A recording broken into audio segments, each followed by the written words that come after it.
So there, so we're up and running. Okay. All right. Now, one of the reasons why I wanted to bring back up this whole Drucker question is because of something that Jeanette just mentioned. You know, we have to know what our customers want. We have to know what these CSOs would really find important or interesting. And the only way to do that, obviously, is to ask, you know, based on experience, and to deal with them in a particular kind of way. And that is where your marketing comes in.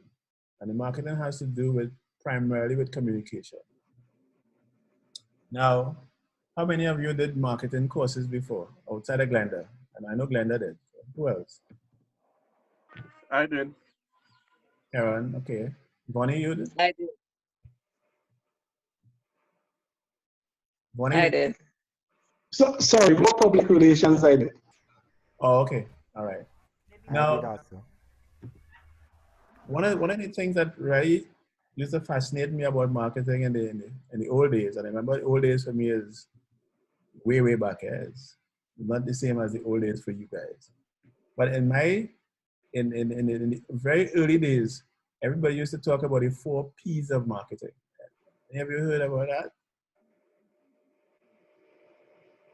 You all have.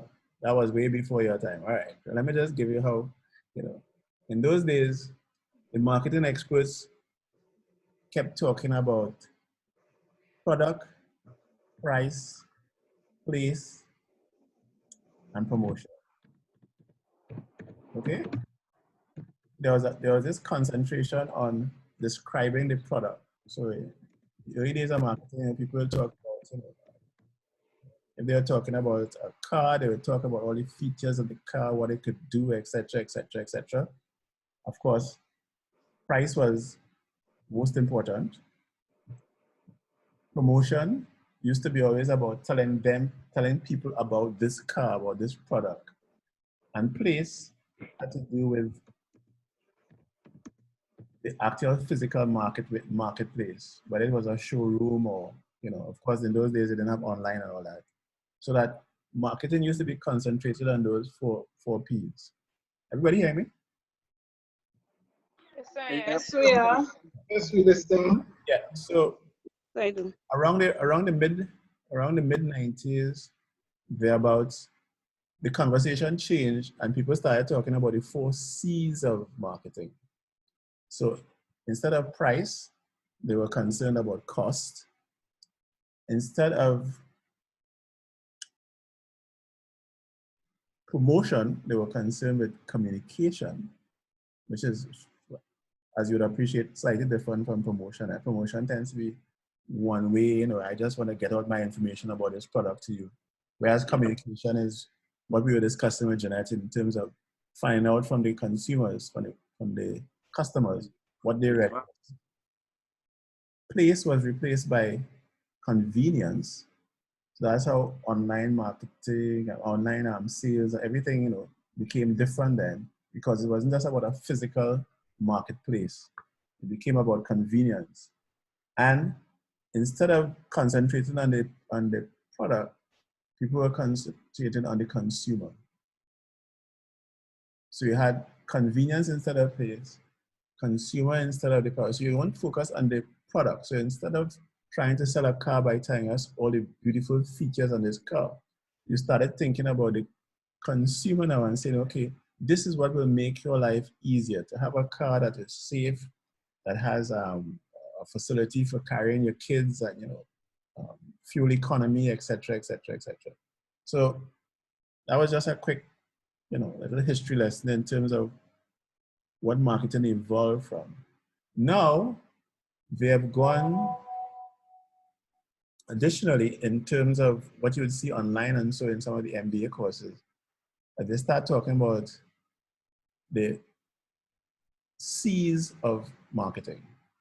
And sometimes they come up with 5, sometimes it's 4, sometimes it's 5. But it all goes back to this shift in emphasis from the actual product and the promotion to the consumer and communication. Am I being clear? Are you guys following me? Yeah, very much. So this emphasis So, Yes. in modern day Yes, marketing sir. is always outward and not inward. It's In other to words, marketing is less about telling you what I have for sale, and it's more about finding out what you want to buy. Karen, sorry. no, go ahead. I was just raising something. I know normally they add competitors in the full C's Yeah, and they let 95. collaborators and things too. You know, as I say, it depends on which MBA course. I mean, you know, you're registered for. You know, because um, there are fancy terms now in entrepreneurship. They talk about co-compete.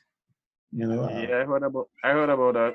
right. And so remember, this is not your traditional marketing course. I'm not trying to, you know, to pretend to teach you marketing in the most general sense. I am concentrating on marketing as it relates to civil society. Yes. Agreed? That's why the title is so specific, and it's marketing for CSOs, Agreed. right? Agreed. This was just my way of showing off what Agreed. I know, you know, I know most of the marketing terms. You know. The fact that we're going to be sticking to just a few, not, you know, it's not to imply that I can't hold my, Hello? you know, with the real marketing people like Jeanette Hello? and Clint and Glenda and them, you know what I mean? This is just to show that, you know, That is so. That is so. For me, Me? this is also because when you asked about marketing, I had to wrap my brain around this is not traditional marketing. Right. So what does marketing mean for a CSO or a community group?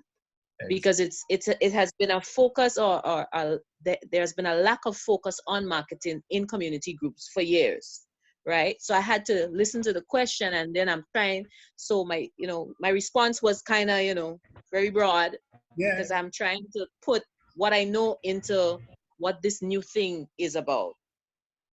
And as I say, you know, because even in terms of the concept of branding, you know, in the 90s again, which was a very busy time, in the 90s, the whole concept of personal branding came up, you know. Like, I think I mentioned one day in class that, you know, that we each have a brand. There's something associated with you. When people hear the name Jeanette, when they hear the name Karen, when they hear the name Kenya, something comes up, an image comes up, and that is part of your overall brand, right? There are some people you associate with fretfulness and, you know, and just being just a general pain. There are other people that you associate with a more calming kind of influence. All that is part of their own personal brand. And when you bring that to an organization, this is what I was mentioning when I talked about having a patron.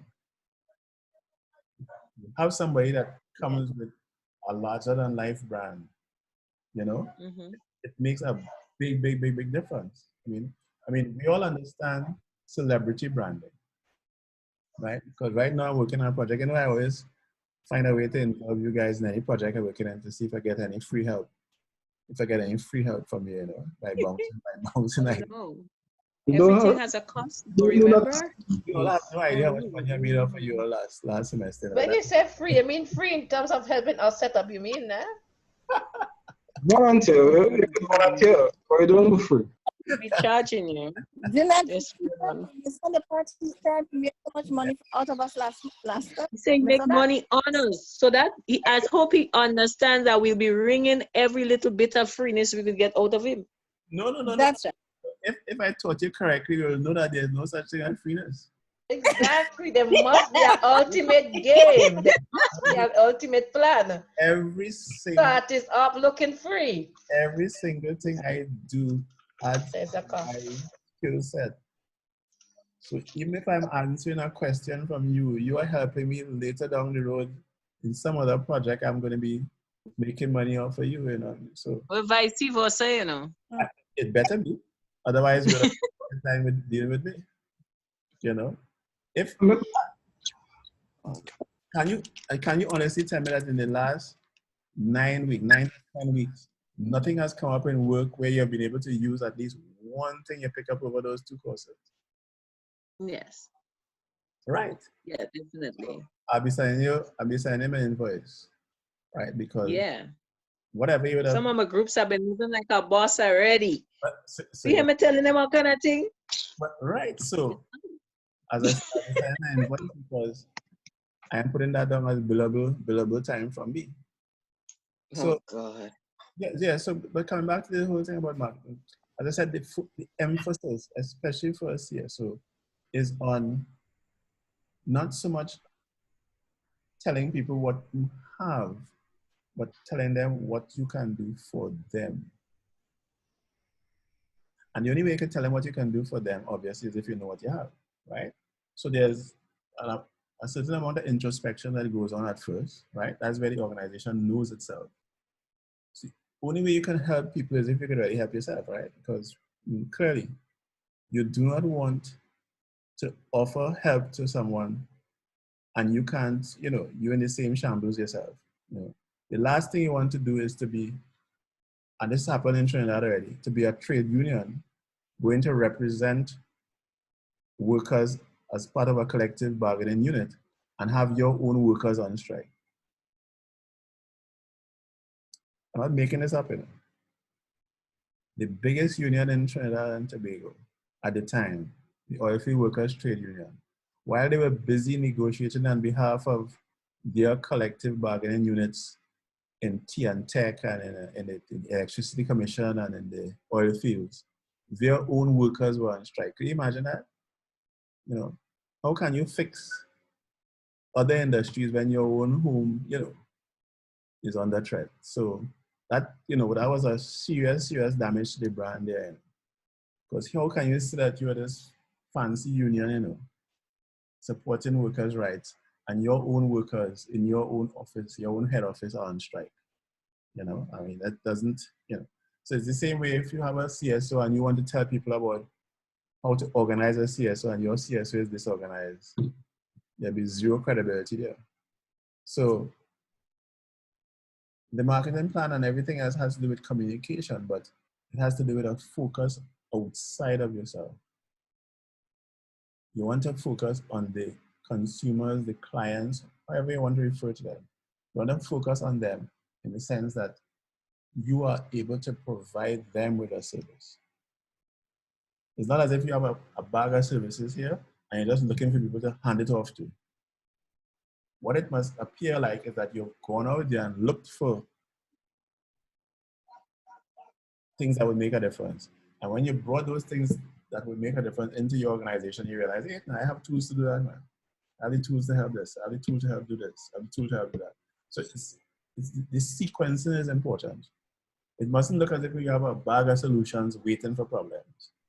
It must always appear that, you're gone out there, you've found those problems, and you've developed the solution. Even though you had them in a bag all the time, but it mustn't be that you've gone out there saying, I have a bag of solution. I can fix every CSO out there. Jeanette. Yeah. So my thing, my question would be, in normal marketing sense, a lot of what you do, in terms of what you're providing and packaging to sell over to market or whatever, however you want to twist it, is based on the demand of the market, based on the needs and wants of the person. So with CSOs now, we know what we're about. So as we get better, as we perfect or get close to perfecting what CSOs are generally about and proper structuring of it and the tools that we need to function, and by extension, we're looking now to extend ourselves to other groups. What I've seen in so many different, not just groups, generally, what people think they need and what people want is not what they need. True. So when we get to that position of being proper professionals and we're offering a service, it might be based on even doing groundwork and investigating the matter. What we might pick up as a need would not be a want of those particular groups. And I hope in this course, we pick up the skill sets to kind of break through and break it down as to when we become these professionals, how do we help people to realize what their needs might be and for them to differentiate the needs and the wants, so then we might be better equipped to really serve that purpose to them. Yeah. And another thing too is that one of the things that I have found works, I mean, with the organizations that I've belonged to or that I've worked with, is humility. Yeah? And humility is not just a trait or characteristic of individuals. The That's true. organization have to be humble too. You know, if you Yeah. go out here brandishing a sword saying, you know, I know how to fix everything, you're going to turn off people even before they meet you, right? Because if that is your approach, that, you know, you have the solutions already, you know, I have a bag of solutions here waiting for you, know, and I know what your problem is already, then Right. even if they're That willing, doesn't rub well. instant turn off. And it works at an interpersonal level as well. I mean, you can have a colleague who needs help, you know. If you approach that colleague by saying, you know, I realize you're catching your tail, you know, let me show you how to do this. That is very different, you know. Could I offer you some help? You know, I mean, or I've noticed that, you know, you didn't seem to get through it, so on, so on, so on, so on. So if approaching it with humility, you know, works, you know, 9 times out of 10, you know, in that, again, once you develop this communication style that is not self-centered, you know, and as an organization, you can be self-centered as an organization too. When you start to smell yourself, you know, because we already know, I mean, all 15 people on the board of this CSO have an associate degree in sustainable community. None of you have that, right? If you go out there, you know, parading this thing and telling them that, you know, I know that you don't know, then, you know, you're setting yourself up for some serious problems. And no matter how needy the CSO is, just normal human pride will tell them that, you know, that they'll get help from somewhere else. They won't want it from you, right? So what we're going to find is that at the core of all of this communication, of all this marketing, is communication and messaging. You want to send out a consistent message out there that, look, we are sensitive to what you're going through. We don't have all the, even though we feel we might have all the answers, we can't tell people we have all the answers. Because nothing turns out people more than that, than seeing, you know, I have all the answers. The very first class we had together, I came on to it. Oh yeah, you know that more than CSO thing, you know, but you see me, I have a long time, I've been involved in this thing 30 years, and I know everything about it. Or you just sit down there and take it in, and you'll see how far you will get. I know half the class will turn off, and the other half will just wait to see how long it will take before I crash. You know, so as educated as you might be, as gifted as you might be, you always need to keep at the back of your mind that, you know, there's a certain amount of humility is needed, because you could be spectacularly wrong too. Because no two organizations are the same, and even though you are accustomed working with football GFAs, you know, the GFA and other football organizations throughout the Caribbean, you may go down to Trinidad and find out a unique set of problems down there, right? Definitely. That just because you have experience in Grenada and St. Lucia and Antigua doesn't mean that you could just fly into Dominica and fix it, right? So that humility comes across in the messaging as well. If the messaging is always about collaboration, about helping, about building on what you have. In other words, you must never let people feel that they have to start from scratch. You know, you don't walk into people's organization and say, oh, you have nothing right here, boy. You have to start over from scratch. Then people who have been there for 10 years and then going to start thinking, well, so what we was doing over the last 10 years, we ain't getting no credit for that at all. You know, and as I said, look at the dynamics in this class. If you start off in this class and you say, well, the people who you find, you know, quieter and thing, and they ain't saying enough, you know, they're not ready for this thing yet, right? You could be seriously surprised when you realize that, I mean, some of the quieter ones are the ones who have the most info, right? And vice versa, right? So it's all about messaging, and to be able to put out a message, you must have your background data. And we are saying that the background data comes from understanding what you're about, what your limitations are, because every organization would have limitations. No one organization could do everything for everybody, right? And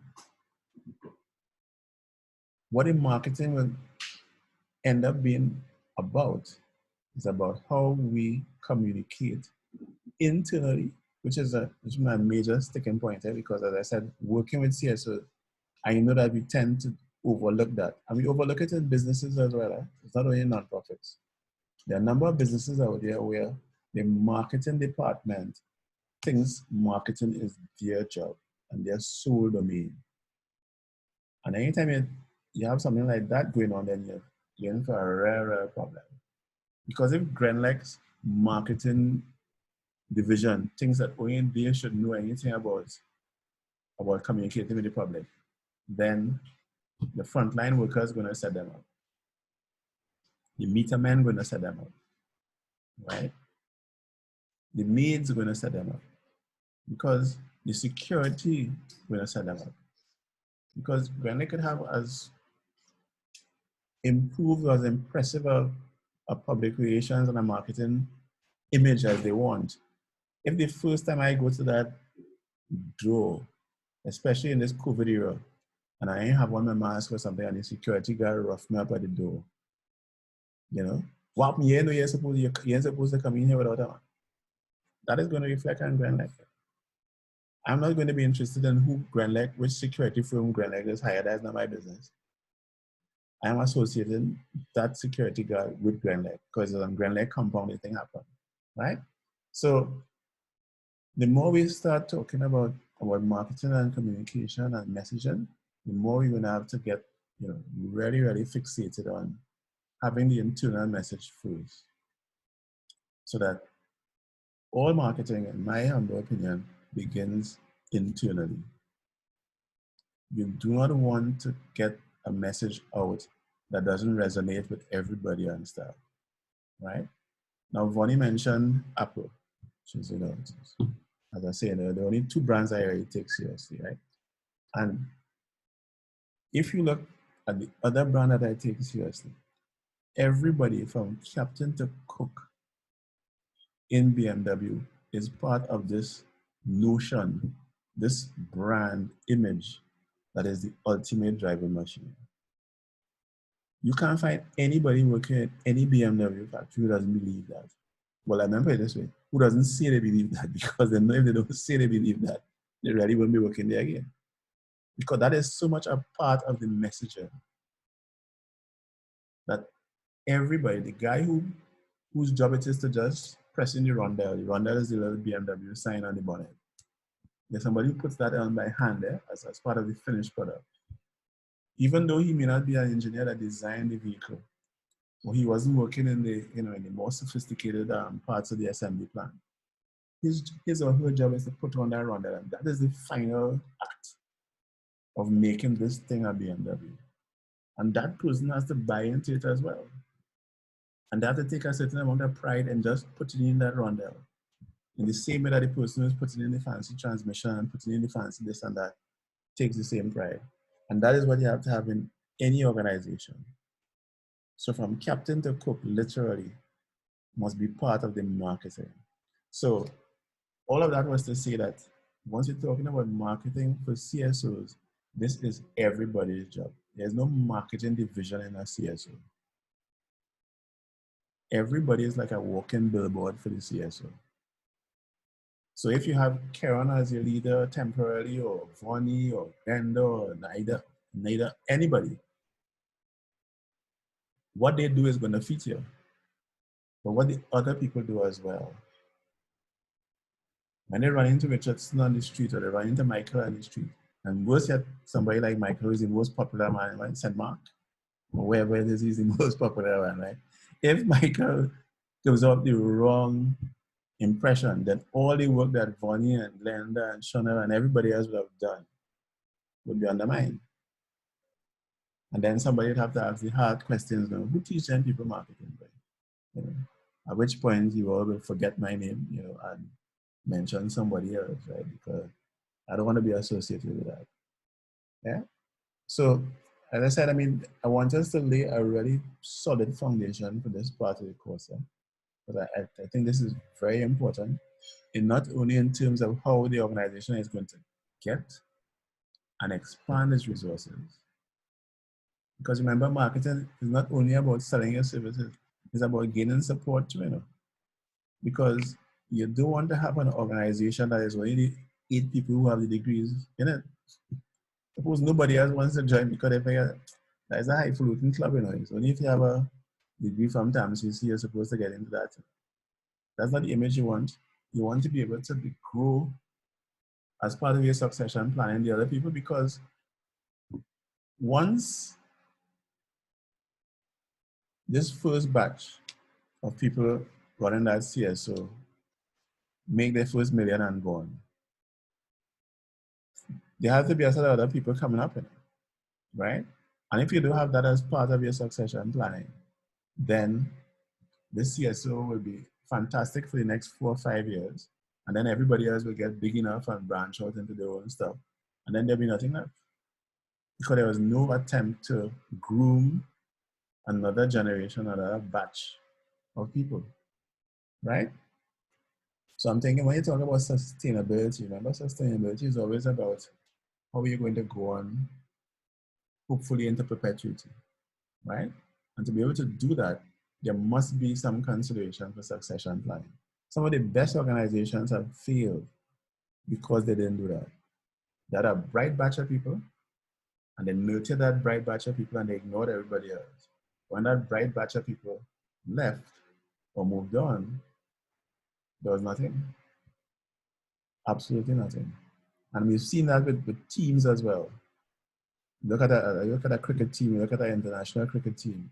When you have a really good team, you know, a really good batch, you know, 11, 12 great players, you know, unless you have people from under 15 or under 17 or under 19 coming up, then that batch of players is going to go out.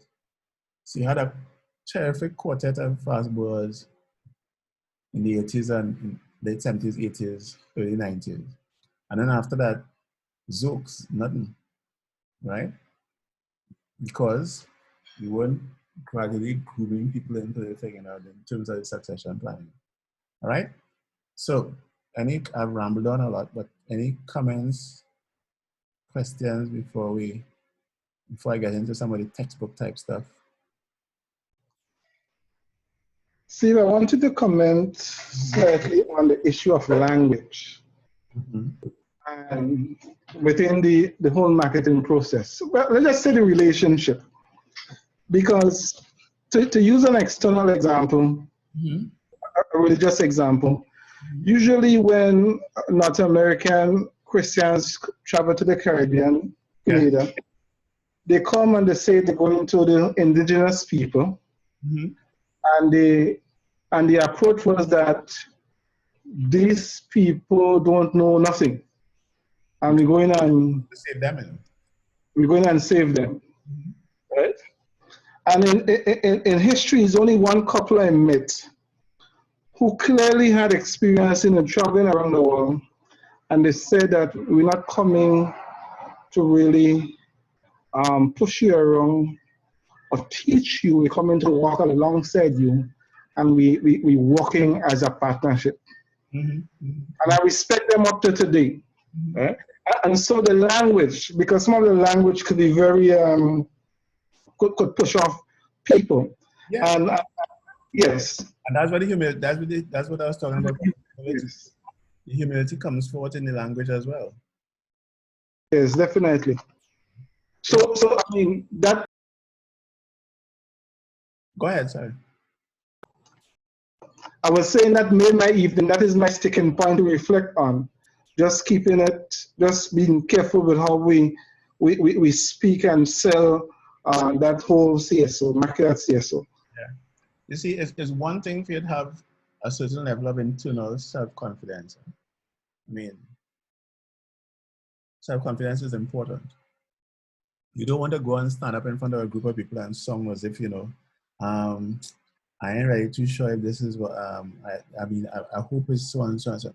You want to be confident, but you also want to be humble in the sense that you don't want to come off as if, you know, Piano, I have 3 degrees now. I know already, right? You don't want to come across as if you don't know anything, but you still don't want to come across as if you know everything, right?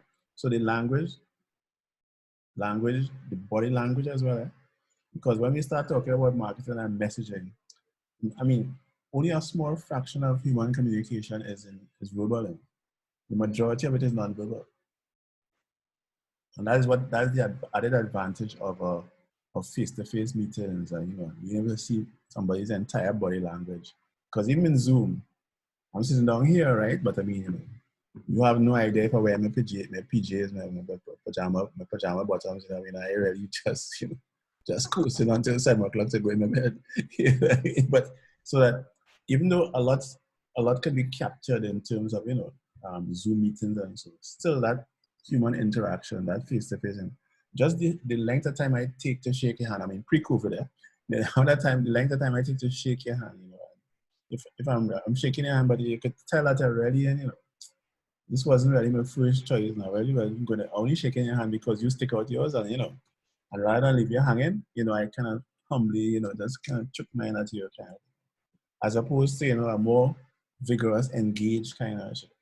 All that is part of the messaging, and how this CSO comes across. This CSO is going to come across as confident, right? Confident, yes, without being, you know, unnecessarily and without you know, ignoring the fact that you have to be humble, you know, and that you want to work with these others here. And I like that example you use. You are not going to take over the people's CSO, you know, because they don't know what they're doing already, and you know, for the last 10 years, that is the shipments always doing the last 10 years. No. That's how you do it. No. We want to work with you. And in working with you, we get to guide you.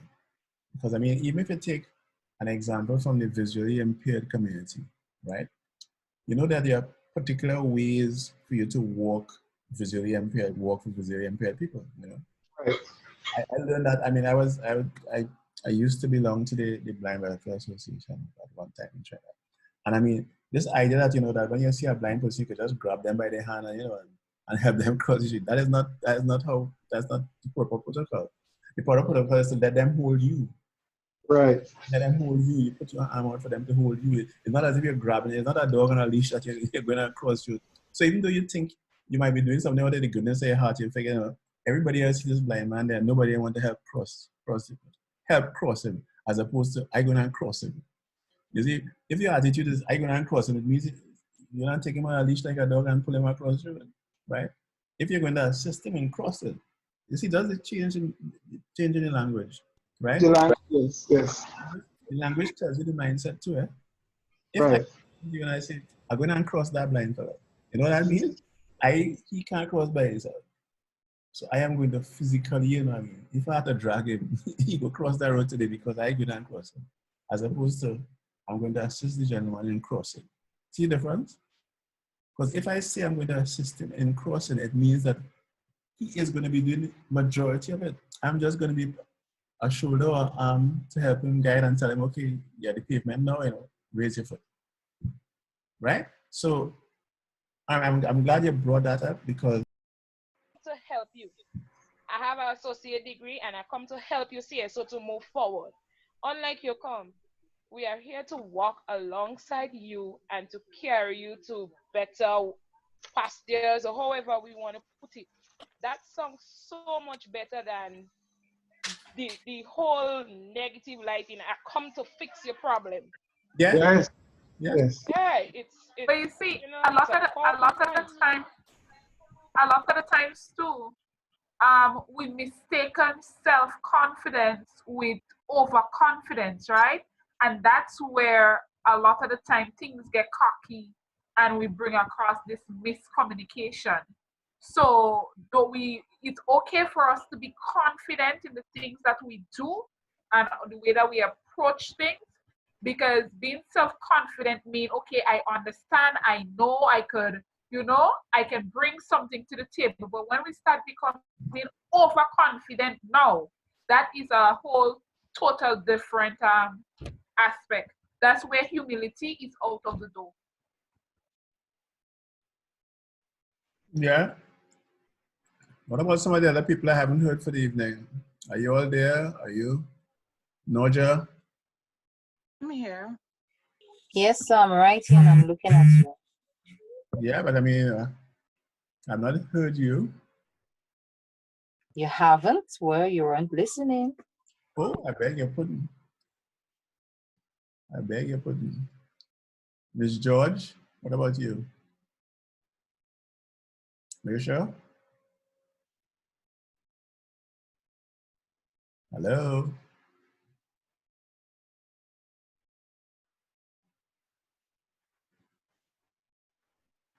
People have been sleeping away on my side quite quietly. Or Miss Baptiste, Oh, I'm here. I'm here. you are? I am here. All right. No questions, no comments. Afternoon, Mr. Maxime. Richardson, you're making perfect sense or you're not making any sense at all? Making a lot of sense because I think I have a question. Okay, good. Shoot. Yes. We're creating the CSO and the marketing as well. I was thinking after we finish with the end product, does it necessarily means that does that necessarily means that when we do all the research and come up with the final product, does it mean that it needs ratings or like other CEOs would give it ratings or whatever? I'm not. I think I understand what you're getting at. Remember we said that there are different types of CSOs, that there are certifying CSOs, right? And if we see ourselves, if you see yourself, sorry, in the position of being a certifying CSO, you may end up rating other CSOs. But if the question you're asking is who's going to rate you, who's going to rate your CSO? Yes. Time and experience will tell. Okay. If you develop a track record of success, then you won't have to worry about your ratings at all. The ratings will be built in because you'd have a range of clientele out there willing to state, if anybody ever asks, can this system really help us? And they will say yes. That'd be all the ratings you really need. So based on the question that Richardson just asked there, right? I know that there are certain unique businesses that maybe are seeking increase, but I tend to learn from that, where advertising and marketing is not necessary, but it takes place, It takes place, but not on the scale of advertisement and this sort of thing. It's done based on what you just said, where other people that would have received the service before is the one that advertise for you. So, and then that kind of operation, I noticed it brings about like a level of rating that sort of puts you ahead of the pack from others. Do you know of any maybe CSO or any other group that sort of function that way? Yeah, if you think of Greenpeace, have you ever seen an advertisement from Greenpeace?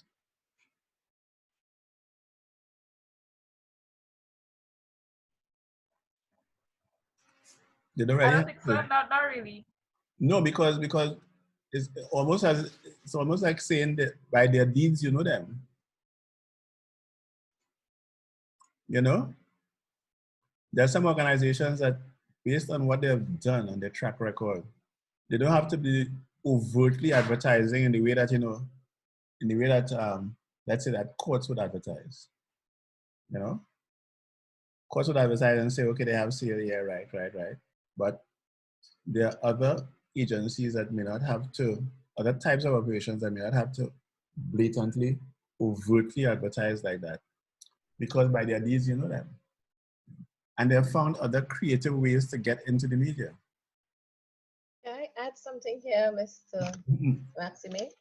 Sometimes what you do initially, you may not see it as marketing, but it is the basis and the foundation of marketing. And I can speak from experience. your quality of service, your product, your delivery back then means that it speaks volume for you later on, right? Yeah. And I'm talking from experience, right? Because I would have worked with a company for years, and since I left, they haven't replaced the position I had, but the company I left like 20 years ago. Mm. And the company still operates and does not advertise in that department. Mm. No, I understand. I understand perfectly what you're saying. The thing is that the advertising is all about messaging. And you can send that message without doing an ad. You can send that message without doing an ad. I have not seen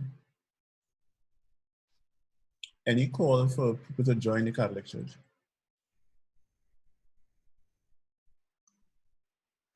I don't recall ever seeing that. I don't recall ever seeing, advertisements, religious converts wanted, join, a worldwide church of how much billion people. I've never seen that. But you can't tell me that the Catholic Church doesn't advertise. That's right. Right?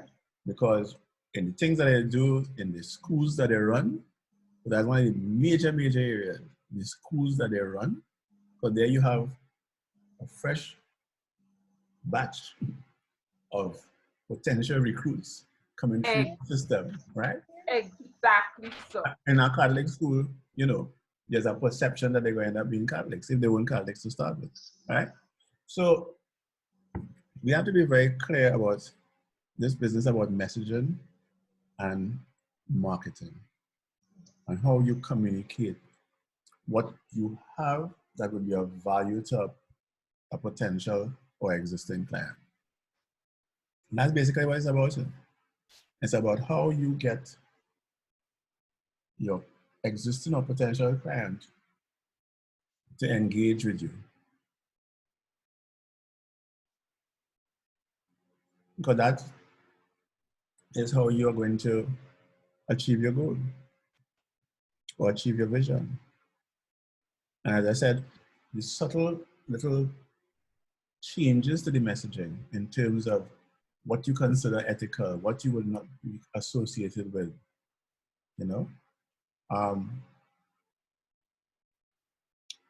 As I say, I like to use real life examples that I'm familiar with, that I can speak about, with a certain amount of, not just authority, but knowing that I have the clearance to do so.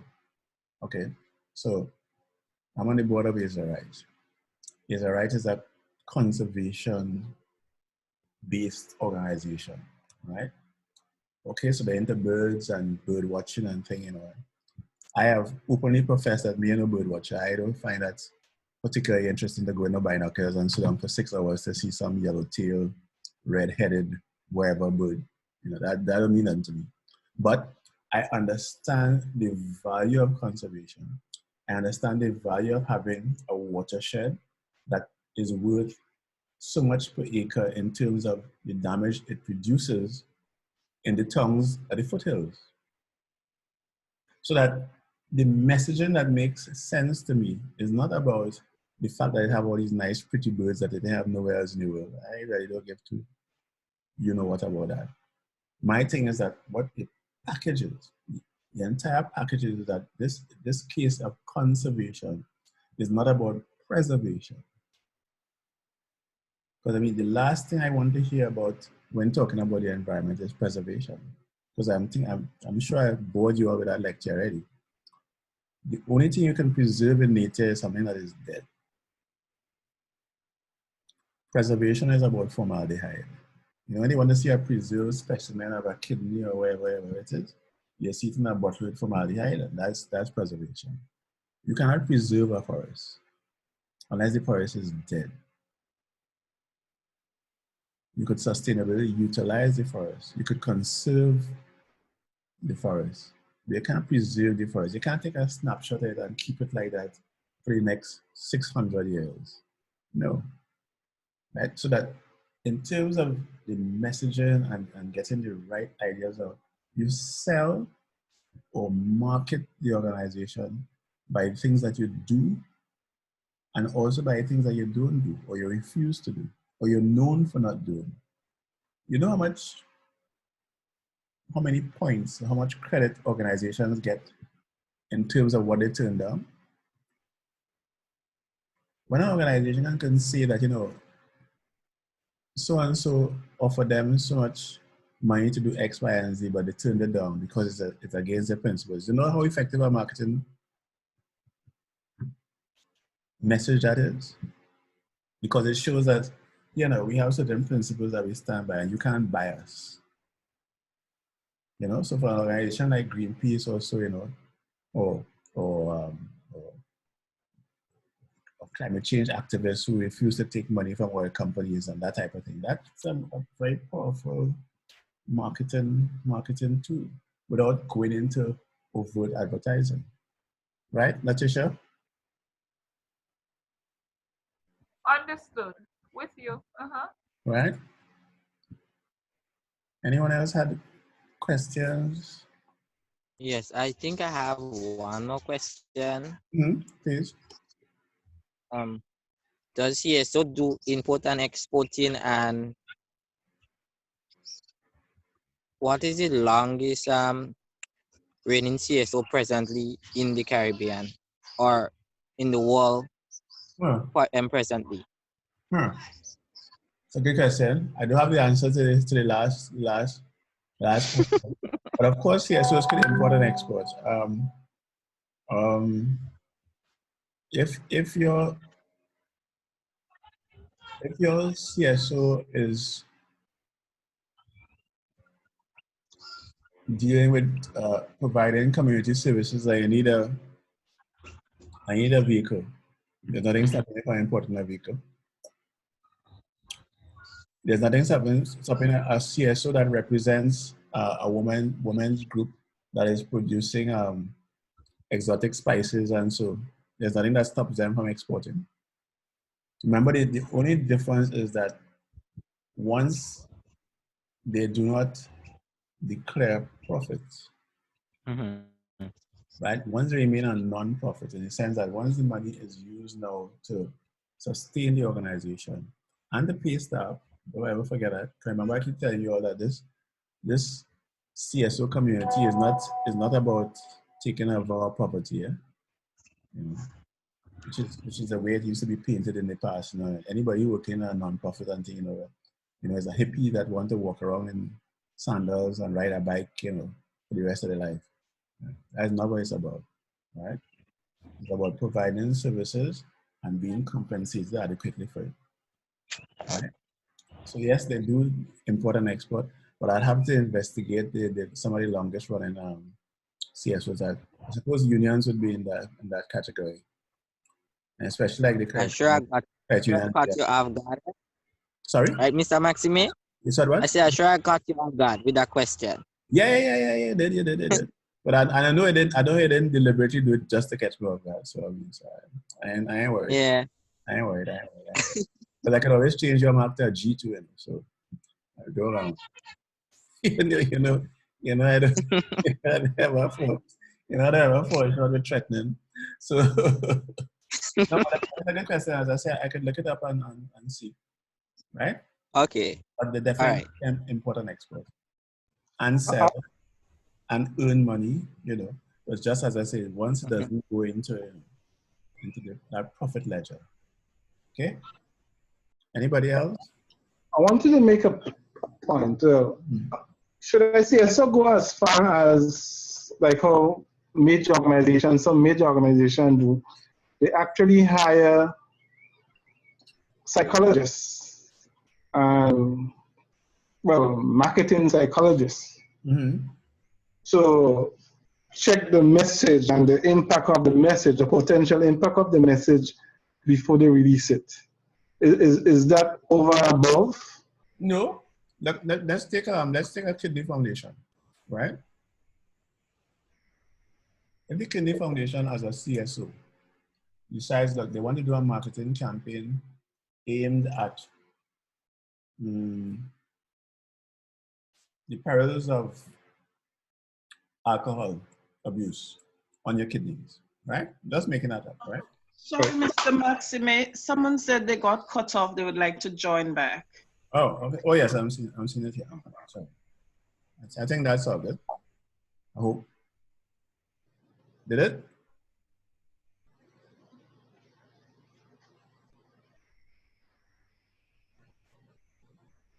Belinda? Did they get back on? Hi, that was Richa. Somebody named Richa. No, I'm not. Yes, they're back on. Okay. Okay.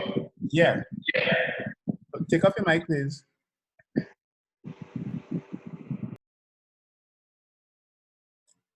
Yeah, sorry, Vonnie, bring me back. Where were we? We're talking about CSO using Psychologists, marketing. Yes, yes. And I was telling you about, I was using an example. Let's say you had a marketing campaign aimed at, for the Kidney Foundation, aimed at alcohol, right?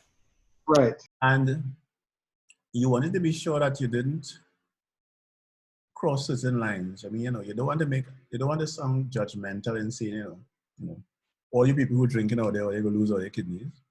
You don't want to sound, as if you're coming from this high moral plateau, So that I could understand using somebody with a psychology background, right? A sociologist background, to look at the message and to temper the message. In the same way that I know churches do it sometimes as well. Because, all right, let's take the current situation.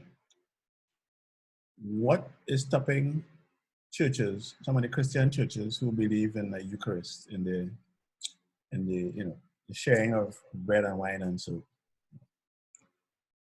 Where is their scientific standpoint in the argument that the president of Tanzania makes, that if it's the body of Christ, COVID can't have anything to do with that? You don't want to put science against faith in such a strong way. I mean, you want to avoid that kind of argument, right? If as a Christian I have my faith and I say, okay, I am not worried about accepting bread and wine, in the middle of a COVID epidemic. No, there's a higher authority on earth that has decided not so. The government has decided no. Whether you think it's going to be safe or not, we are saying no. So that there's always room for external expertise in terms of tempering your message. Because I mean, the last thing a Christian church wants to do is to say COVID more powerful than God. Right? You don't want to end up in that kind of messaging where you are actually directly challenging the science based on your faith. So there are ways of getting around that by saying that the same argument they use for taxes. Let's say you render unto Caesar what is Caesar's. Your heavenly Father gets what your heavenly Father has to get, right? But whose face is that on the coin? Caesar's face on the coin. So that leave that taxation, leave those earthly matters to earthly arguments, right? So yes, I'm agreeing with you that yes, there are times when you're going to need to have that kind of professional help to understand the messaging. Now, on a coming out of the non-profit sector now, I know for a fact that, how many of you remember Chubby? Chubby was this little drink from Trinidad. SM Jaleel, right? Yeah. That was one of my. Oh, my favorite thing. Do you know that? I haven't gone anywhere. Do you know that they had a child? What's that, Karen? I say it's still there. It's not gone anywhere. Really? Oh, but it's not as popular as when it first came out. But do you know that Little Trend were drawn to that, to the imagery, because they had, SM Jaleel actually consulted with child psychologists, and so in terms of the shape, the music, because that chubby thing, I remember my son stand up in front of the TV doing this, when they chubby, and it's almost hypnotic effect it had, And I was working in Suriname at the time when, the principal of one of the early childhood kindergarten, and literally kindergarten in Suriname, he was addressing parents at a end of year meeting also.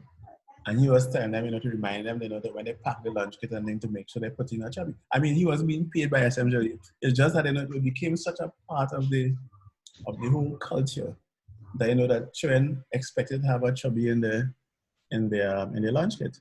And I know the local juice industry was up in arms, you know, because it made it appear as if, you know, as if SMJ had bought all this school principal, you know.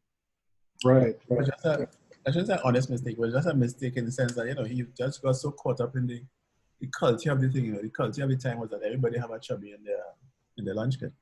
So I'm just reinforcing the point that you normally use external experts. Now, you could also have disastrous consequences in that because you know that there's also subliminal messaging. Right. Where, you know, in the old days in cinemas and so they used to put in these subliminal images of hot dogs and soft drinks. So the whole cinema is sitting down there and they didn't realize that they were flashes and everybody just started feeling for soft drink or hot dog, you know. So that is illegal, by the way, right? So I mean, I'm just showing you that the impact of these other professionals in terms of how they address the messaging.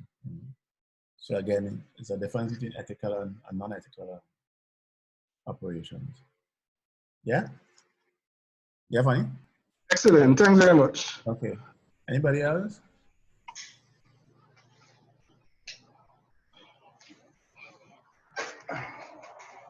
Anyone else had a question? Oh.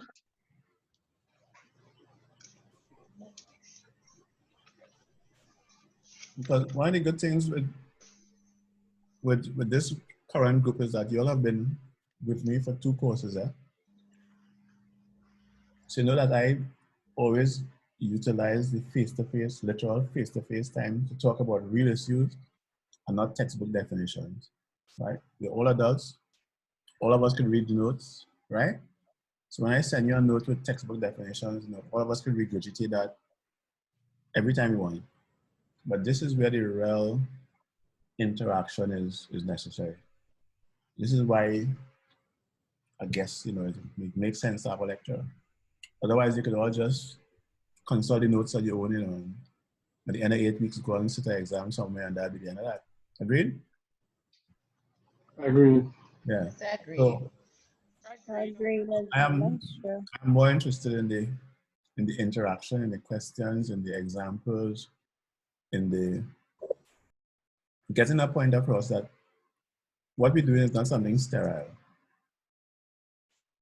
If there's one course you're doing in your life that you know has immediate, real life applicability, is this one. But I say, you know, every day we should be able to go out there and use some new insight that we picked up over the last couple of days or so, right? And for those of you who haven't adjusted your CV as yet, you know, I'm still waiting. So remember I told you that if at the end of 2 months you can't add anything to your CV, it means you ain't learned anything in the last 2 months, which is not a very good sign at all. All right? So whether you're in a secure job now, whether you're in your dream job now, you always need to keep brushing up on your CV. What new skills have you picked up? What new insights have you picked up? What new interests are you know, have you gathered, right? So that would be what I wanted to share with you on this first, which is supposed to be an introductory, you know, type class. And I said we're going to go traditionally, we're going to do the 5 to 7, the 1 hour. We'll have a half-hour reflection, you know, or 1 hour reflection, however you want to do it. I mean, it's up to you. That is not the section I'm responsible for, but that 2 hours, that 5 to 7, I think we need to use that slot to really get the conversation going. Anything that you would have read, you know, on your own that you want clarified, then fine. And then of course, every now and then I'll be dropping in some notes, you know, but I really want you to see the thread. So there's a thread running through all of these courses, right? Which was deliberately so by design, right? And as I said, since you have the person who designed it talking to you, I mean, I can tell you what I had in mind when I designed it, that people would see the link running between all of these things. So that nothing you learned in CSD112 or CSD111, that isn't going to be reflected in how we approach CSD113, and so on and so on and so on and so on and so on as you go along. So that in the end, you have a well-rounded appreciation of how CSOs are structured, how they apply for resources, how they market themselves internally and externally, and all the other things that we will do in the other courses down the road, right? Because as I said, this is, to me, one of the most important sectors, and we saw a good example of it in the last couple of months. Because CSOs have made a big difference in the last couple of months in terms of attending to the less fortunate, dealing with some of the unintended impacts of the lockdowns, right? The social distancing has put a strain on elderly care, right? Apart from the economic fallout, and so there's a lot of social fallout as well, right? People have been able to grieve the way they normally would grieve, you know what I mean? Their funerals are limited to five people or 10 people, what have you. I mean, forget the weddings, because you're assuming that they're going to be married for a while, so that, you know, so we can wait until after the lockdown to have at least one anniversary for them. But that is something, you know, final, and, you know, and you know, you don't want to have the funeral a year later, you know. So whereas you could celebrate the wedding a year later, or even my birth a year later, you know, the funerals, I think that's really had a major impact, you know. And the organizations out there that not necessarily in Grenada alone, that have reached out to you know, to their constituents and really help them through this kind of social distancing and so on. The increase in loneliness, the increased tendencies, the results to suicide. I mean, a whole range of things, you know. So the more we get involved in CSO, and the more we get involved in marketing, because remember, what you're marketing is not just the individual CSOs, you know, in terms of what their capabilities are, but you're really marketing the movement. For all those people who will be thinking, you know, but now you're going to waste your time and doing a degree to work for a non-profit, boy, you end up a pauper, you know.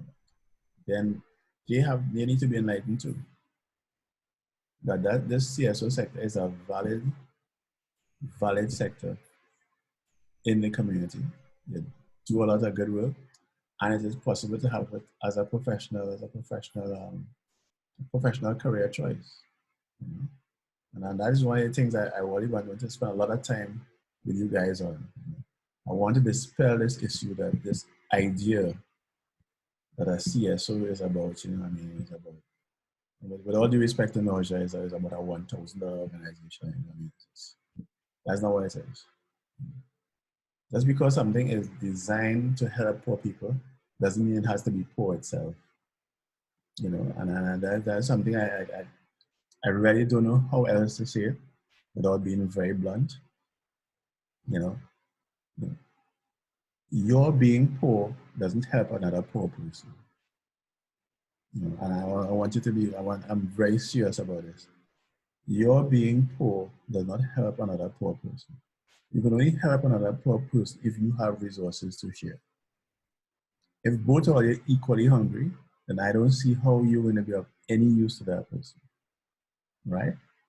So that just because a person may choose to work with disadvantaged groups or underrepresented groups doesn't mean that they have to be literally walking about in sandals and riding a bike. You know, and I think that is something that, if we get nothing else out of the marketing exercise than that, as to how we sell the idea of a CSO. Remember, we're not just talking about selling an individual CSO, we're talking about selling the idea of CSO. So that in the same way that people look at the media in a particular way, and the media has to market itself, even though the media is a prime marketing tool. In other words, most people use the media for their marketing campaigns. The media too has to market itself. And as I say, again, I keep talking to you from experience. As somebody who is the science advisor to the Association of Caribbean Media Workers, I understand that the media workers have to sell their profession as well. Because they're under threat now from all of these bloggers and all these people who feel they're journalists. Remember, any fool with a computer or a smartphone now can be a journalist, can say they think they're journalists, and think they're spreading news out there, and think they're doing investigative journalism because they retweet something, right? Which is not what journalism is about at all. Right? They don't have credible sources. They don't do the necessary background checks. So now every fool who could type, the kind of type who could press and forward is now a journalist, right? So even within that fraternity, there's still a need for marketing, for selling the thing as to what it is, especially the press, because newspapers aren't as prominent as they used to be, although people have online subscriptions and so, but still, whereas everybody used to depend on a newspaper to find out things now, you don't need that again. You just have to go on Facebook, see what your friend posts, and by the time that it's like toothpaste out of the tube, you can't put it back, By the time you get a false rumor, so and so dead from COVID, you can't unring that bell. Once that goes out there, it stays out there, right? So when you think of marketing, don't just think about marketing your own CSO or the activities of your own CSO, but how do you market the idea, the concept of CSOs? Ms. George, do you have a question? No. Hello? No, I don't. Okay. Good night again, Mr. Maxwell. Yeah, Richardson. Yes, I have one last question. No. Does it? I was wondering, and I was just questioning myself. Does the CEO also affiliated with religion and politics? CSOs? Uh-huh. Yeah, they're CSOs, they're religious CSOs. I mean, we talked about that before. A civil society organization can have its own political dimensions, yes. And we're not necessarily talking about party politics now.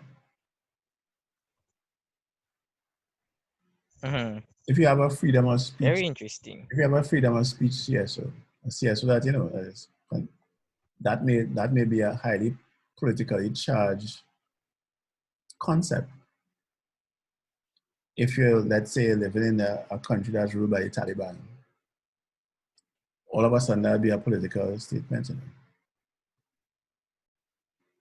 You follow? Are you hearing me, Richardson? Yes. Thanks much. Hello, you're breaking up, Richardson. Did you hear me? He said yes, and thank you very much. Oh, okay. I could barely hear what you're saying. Oh, well, let me repeat. I said yes, CSOs can have religious or political affiliations. And I said, not necessarily in the sense of party politics, but the idea behind the CSO might be one that is politically charged. And I was using as an example, if you had a CSO that was promoting free speech or free speech for women, let's say, then in a country ruled by the Taliban, you would be considered political. Okay. Yeah. Yeah. But thank you. Anybody else? Good night, everyone. Good night, Mr. Maxime. Hi, Sean. Sir, I have a question. Following up as to what Richardson just said, concerning the CSO being political or religious.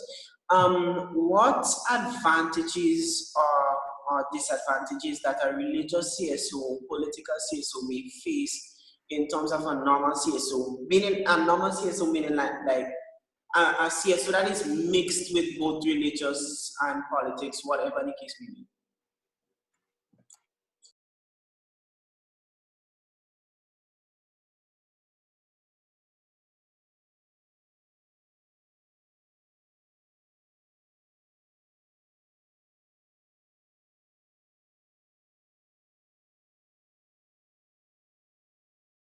Hello?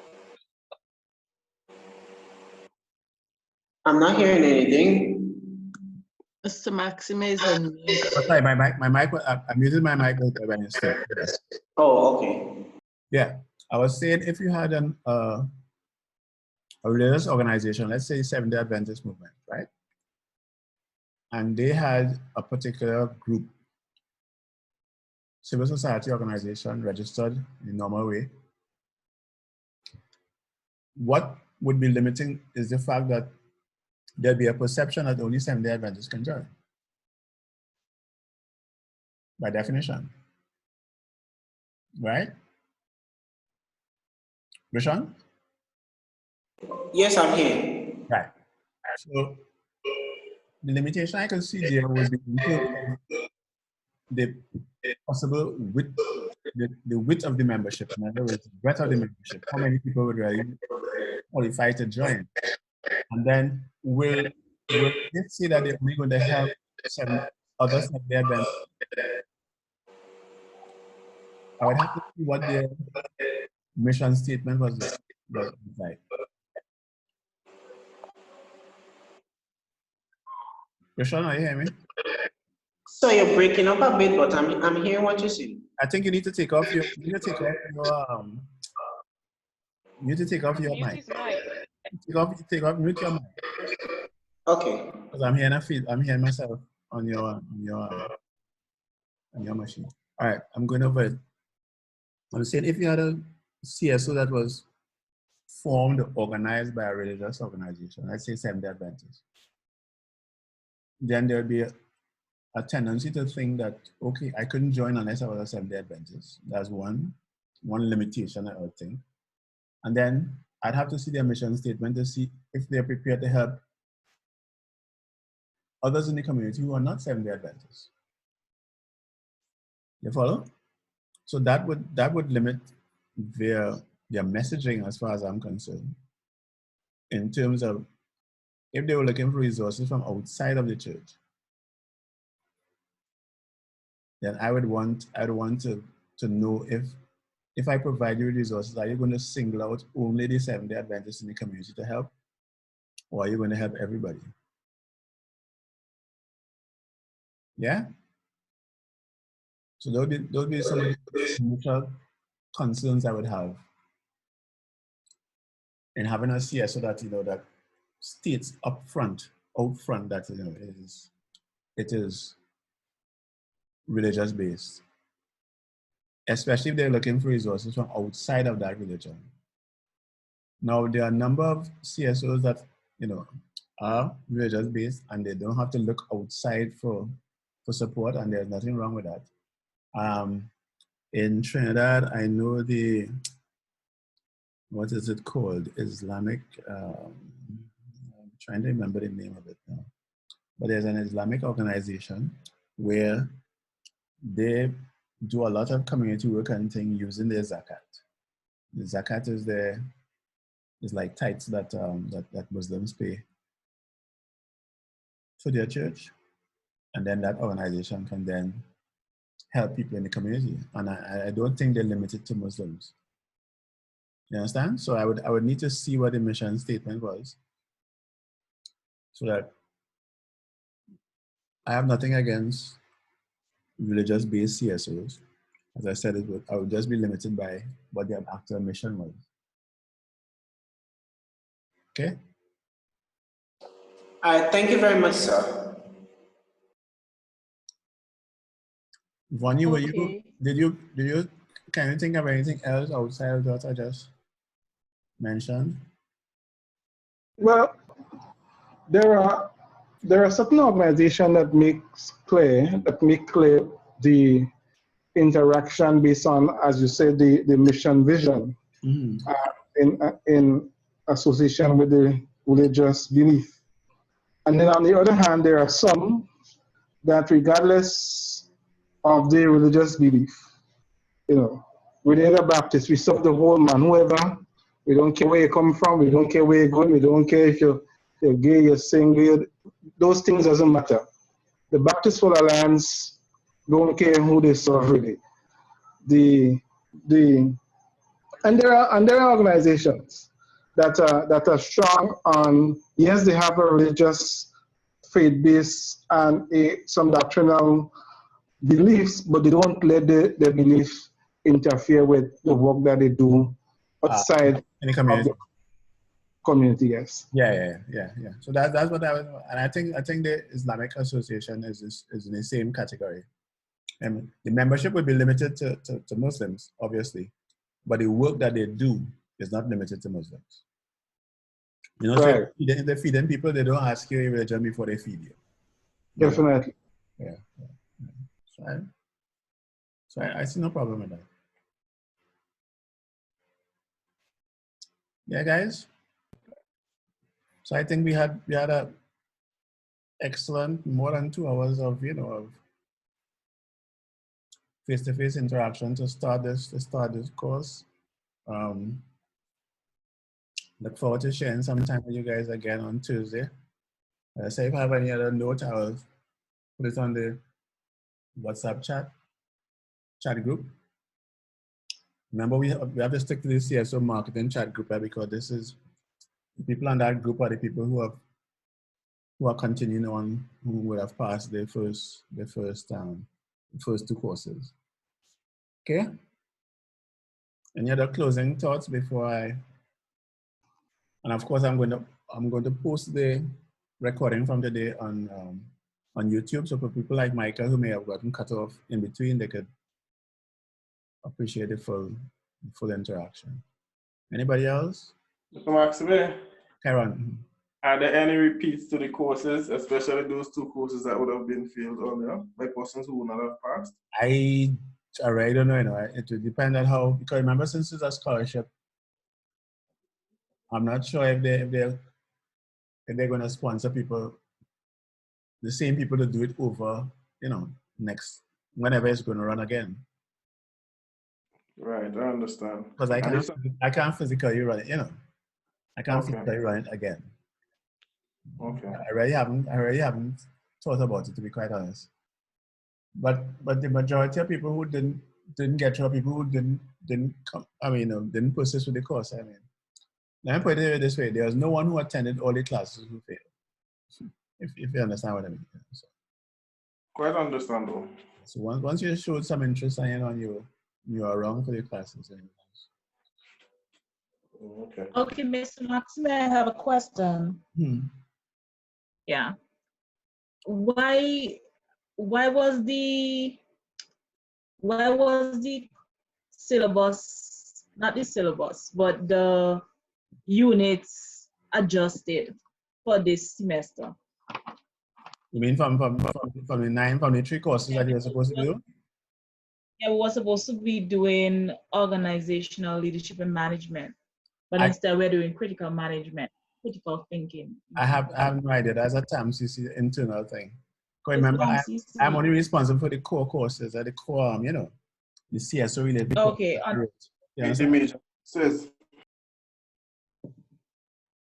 I'm really not too versed in what the administrative, arrangements are. I'm not too sure if it's a COVID related thing either. In terms of how they would have had to restructure the classes, to facilitate only those people who could teach online. Because I wouldn't doubt that there are people who were not prepared to teach online. Either because they're not into technology or they just didn't think they wanted to make that kind of effort. Okay? Yeah, I understand, but I also have another observation, Mr. Maxime. I feel like the MCC just want to stretch this course for ages that we take 4 or 5 years to finish. Because I don't know. Are there more money to gain in the more years with it or the longer with it? No, I don't think so. I don't think so. As far as I know, the project said they will pay for the first cohort. So I think it might have been in their interest to make sure the first cohort gets through in 3 years' time, you know, so they would have used up all that money and then have charged people to come in the next cohort. You follow? And So I that's think what I'm stretching it out shouldn't make financial sense to them. So I think I think they're just limited in terms of, you know, the capacity to run parallel courses in terms of timetabling and that type of thing. Okay, great. In terms, remember last semester we were meeting 4 times a week, eh? Just for this one program, you know. So exactly. But let me ask a final question before we go. We are marketing. Now, if some of us have a vast interest in CSO development and project proposal and so forth, so did you look outside of the box that after finishing your associate in community sustainable development, what are the career options that we could further on in terms of a university level? Well, I would think that I mean, I don't think you'll be able to measure them. I mean, let's face it, projects are not sector specific. Right. You know, so anybody with project management skills, I mean, literally, I mean, when I say literally, I mean literally, it could be any you could go into any field. Let me just give you what's called an offhand idea of how important project management is. My background is in science, okay? I'm the science advisor to the ACM. And the ACM has done a number of projects, including designing and preparing a constitutional handbook for adults and children in Guyana. Now, I know jokes about either of those two things, but I was the project manager for the project. So if you look at the latest booklet put out by the European Union on the constitutional framework for Guyana, you will see my name listed as project manager. But I obviously don't know nothing about the Guyana Constitution. Well, I mean, I know a little bit about it now because I was involved in the project. But before that, I didn't know anything about the Guyana Constitution. But they used me because of my alleged project management skills. So just to prove a point now that once you have project management skills, I don't think I could point at any particular sector. I could point at every sector. No matter how, you know, how far-fetched it might seem, because quite understandable. I'm not a media. You follow? Quite understandable. Yep. I'm not a media professional, but because I work with the media association and I get caught up in the whole other media stuff. A more direct thing would have been the last thing I did for the ACM, which was the preparation of a climate change handbook for journalists, right? Now I can see how I got to be project manager there because I mean, I wrote part of it, right? As a scientist, as a climate change scientist. But the thing on constitution, on the constitution in Guyana, I didn't do jokes about it. I didn't write any of it, but I just managed the process. You know, make sure I put people together, put resources together, you know, pay people and that to be paid, etc., etc., etc. So those are what I call highly transferable skills. So to have a skill in project management is a highly transferable skill, and you're not limited by any sector at all. Okay. Quite comfortable. So one of the other things is when we were almost to the completion of our CSO, and we could even start now. One of the projects is for us to write a book and explaining to CSOs how important it is to be sustainable. That is one of There you go. There you go. That's one of the points with income generating activity. There you go. There you go. You know? And as I said, as I kept saying, you know, there's nothing like experiential learning. You could lecture a person for 6 months on how to start a CSO until you actually go and stand up in that line to register it and think. You really don't know as much about starting a CSO as when you have to actually do it yourself. Definitely. It's one thing to say about getting a quorum, and I mean, how difficult it could be just to decide on a logo. It's only when you realize that you had 20 people telling you their opinions on 4 different logos. You see how long it took for you all to decide on a logo? You be nice dropping on our group, man. No. You're using a chat that I am in control of, and for which you all haven't paid any dues. But then that's a longer story. Talk about that. We'll talk about that another time. So I just have a quick question in regards to assessment.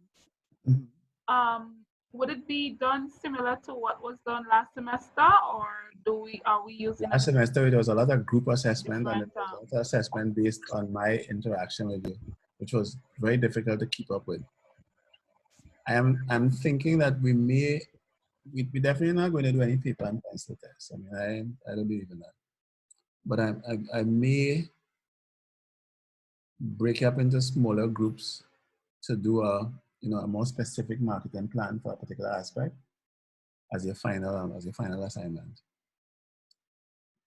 But there will still be the normal, the one question type things in class that I would expect you to do by a particular date, and I'll grade you on that. But my main interest, as you all know and as you found out last time, I am not interested in testing you. I'm interested in teaching you. All right?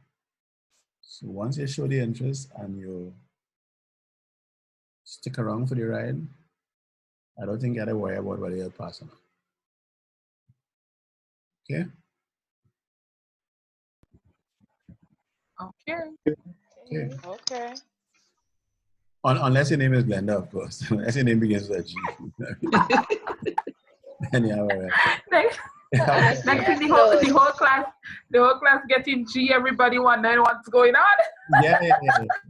So they already haven't given you the grades yet? Seriously? No, not yet. What did they give any explanation? What did they say? Nothing really. You never asked for it? She said that she would have posted it up when I spoke Well, to you're her. surprising me for it, and you didn't even ask, did you have them? I don't understand that. I guess they're trying to still sort out this platform and getting everybody on board for this new semester. So then I guess they'll do it afterwards. The mere idea that they register for this course means that they accept the grade you get them. Yeah, I believe so. All right. Yeah. Okay, I was saying on a serious note, this afternoon was very intense and we had a lot of detailed information. And I thought that for our first session, it was a lot of information, which I welcome.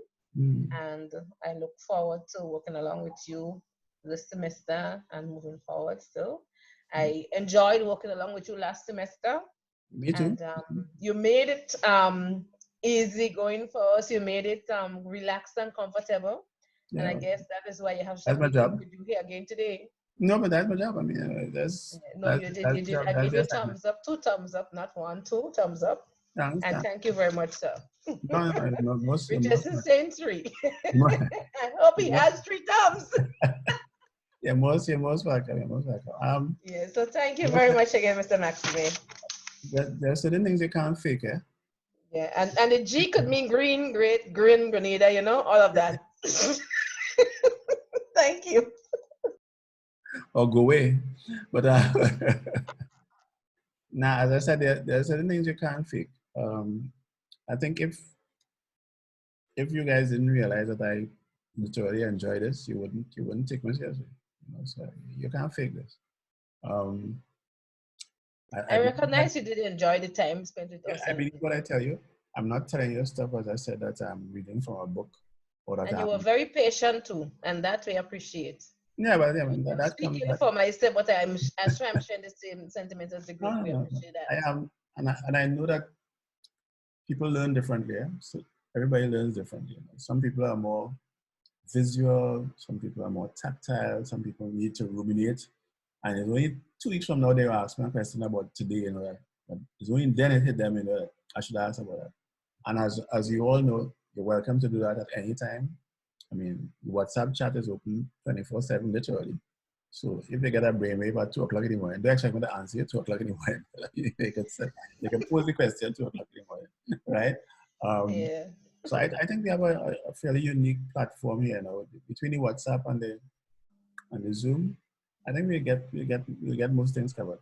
I'm going to use Moodle just to satisfy TAMCC administration. So at some point I'm going to go there and post, you know, the odd things, so they'll know I'm working. But really, between us, Zoom and WhatsApp should be enough.